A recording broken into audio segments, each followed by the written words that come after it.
Welcome back. Some of you may know that for the past few years I've been writing a weekly restaurant column for the Telegram. The column was motivated by the keen interest people have these days in dining out. We want to learn about fine dining, special occasion eateries, as well as restaurants that offer something a little different. Tonight, we take a look at the recent evolution of the St. John's restaurant scene and talk to some people with an interest in the business of dining out. I'm on Duckworth Street in downtown St. John's, and it's here in the downtown where you'll find the biggest concentration of restaurants in the city. During the 80s, there were lots of snack bars and fast food outlets down here, but only a few restaurants were offering what you'd call a fine dining experience. Bob Arneal is a chef and cooking instructor who moved to St. John's in 1985. Apart from Hotel Newfoundland's Cabot Club, he recalls only one St. John's restaurant making an impression at the time. When I first came, I actually ended up working down at the Murray premises with Kitty Drake at the Speakeasy part-time as I went to university. And that was quite a popular place, late-night place, had cheesecakes and that kind of thing, and that was really cutting edge for St. John's. A few years later, new and bigger restaurants began to develop in the city. One of the first was The Cellar, operated by restaurateur Harold Brown. He remembers St. John's dining still being limited in the early 90s. There were only a handful of restaurants. Ourselves, then there was the Stonehouse, the Flake House, Newman's at the Delta, the Cabot Club, and that was it. There were a few other places that have been around longer, but more sort of traditional type of food. But it was slim pickings. If Hotel Newfoundland's dining room was one of the few fine dining restaurants in the downtown in the early 90s, it certainly has lots of company now. There are at least a dozen fine dining restaurants to be found these days along Duckworth and Water Streets, not to mention a fresh crop of ethnic eateries. A few years ago, it would have been hard to imagine some of these bistros operating in St. John's. So what's the reason for this change? I think the big thing is the consumer, the demand from the consumer for for more choice and and willing to pay for quality. I think the oil industry has had a lot to do with that. A lot of the people from outside have moved in. They've taken people from Newfoundland, from St. John's out, and kind of exposed them to it, and it's just kind of went from there. The dining public are becoming much more aware, and they're certainly ready to comment.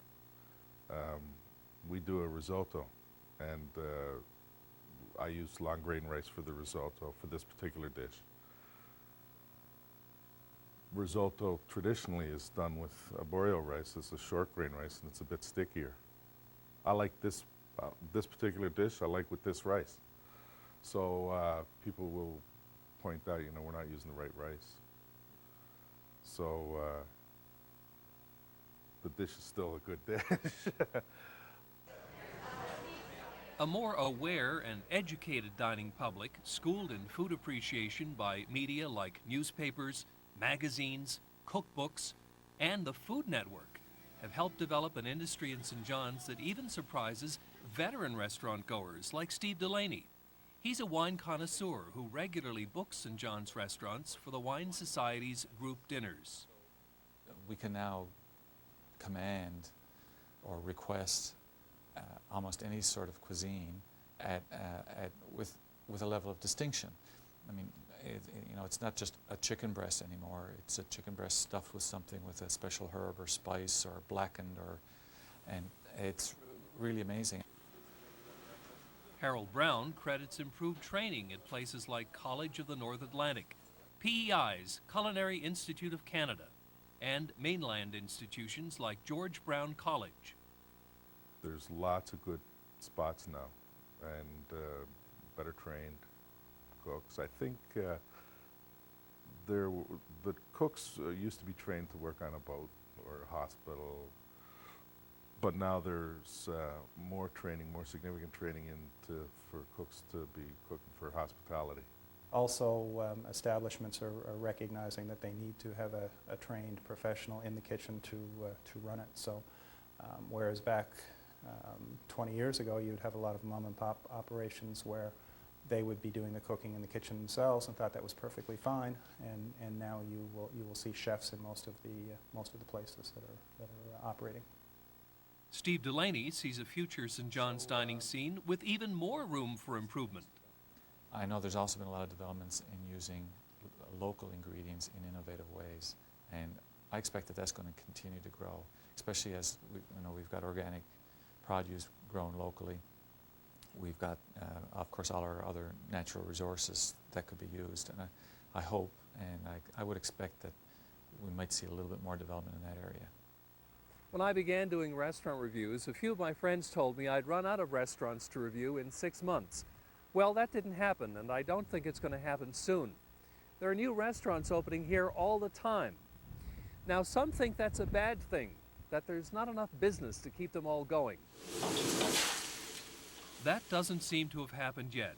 The fact is, our economy is more buoyant, unemployment is lower, and more of us are spending money on entertainment. People are keen to eat out and experience new restaurants and new cuisines. For Here and Now, I'm Karl Wells.